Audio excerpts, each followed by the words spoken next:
Along with Absolutely, so you've got many it other right. things, you're actually a public author. Have you actually have written a guidebook, if you will, to help Yes. organizations out? Tell me about the book. Is it the type of deal to where it's simple, to where someone that doesn't know anything about PR is going to learn something immediately?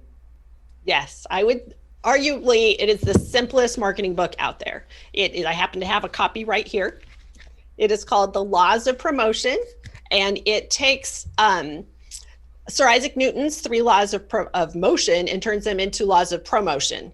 And it explains those four P's. It goes through a case study. There are cartoons, there are downloadable forms in there. It is easy for anyone. You're starting a lemonade stand, you need to read this book.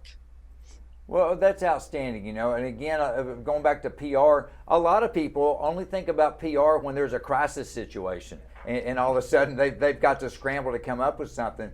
When you're working with clients, do you work on the front end of that, saying, "Hey, if something were to happen, here's how we're going to handle it"? Do you actually put a plan in place, hoping it's never needed? Yes, I always recommend they have a crisis plan in place. And most of the time, they don't want to even venture into what bad things could happen.